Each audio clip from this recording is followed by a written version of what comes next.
Hello and welcome to a video in which I will discuss basic 3D immersive panning in Pro Tools.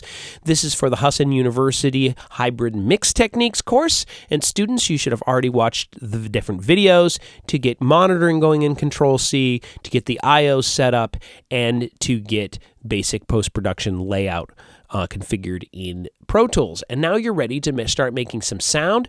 How to pan immersively in Pro Tools? Well, I've got a clip selected and it's looping, and I've soloed the Foley track here. You can just move panning real easily here with the surround panner. Just start dragging it where you want.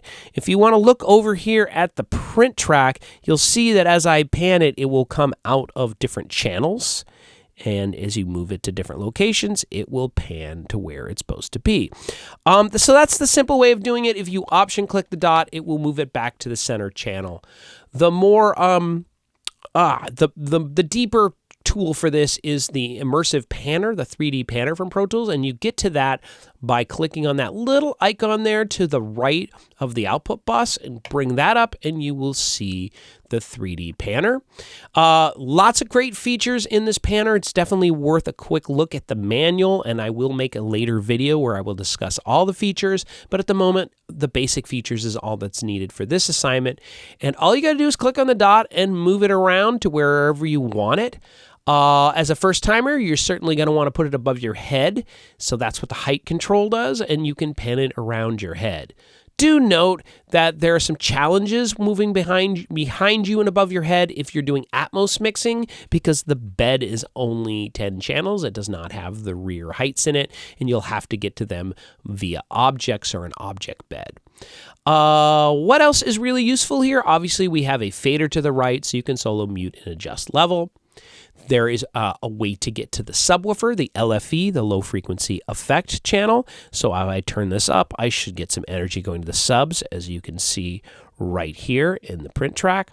In Atmos, I would say don't use this panner. There are the LFE control. There are reasons to do it with aux sends instead, and I will discuss that in other classes.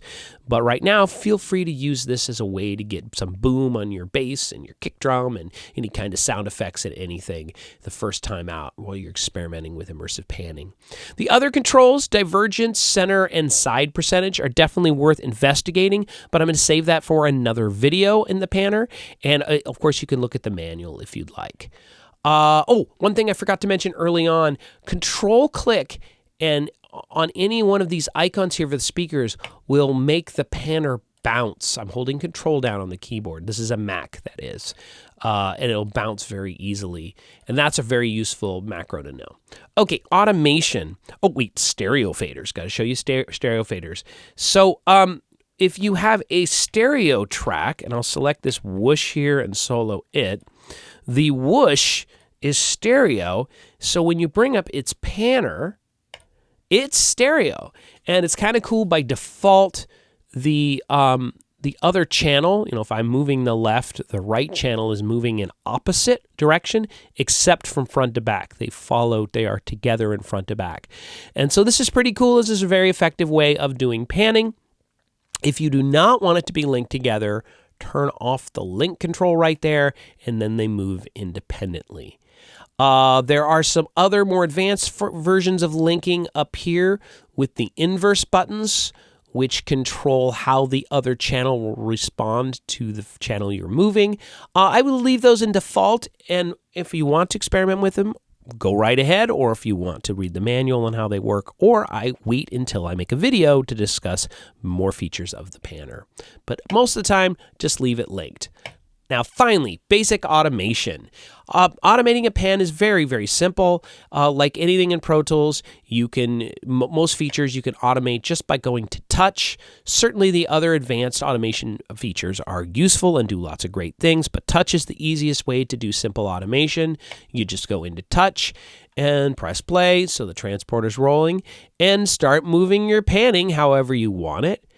And let's play it back now. And the pan should move. There it goes. So I've automated that very quickly. All you have to do is touch it. Now, if you want to edit the automation, you can go over to the edit window and you can open up lanes here for automation. The catch here is that there are multiple parameters that have been automated whenever you move an immersive panner, so editing actually becomes kind of difficult. They have to edit across multiple automation lanes. So often it's best just to roll back and do it one more time. Anyway, that's an overview of basic panning in Pro Tools. I hope you enjoy your first time doing immersive mixing. I'll see you in the next video. Bye-bye.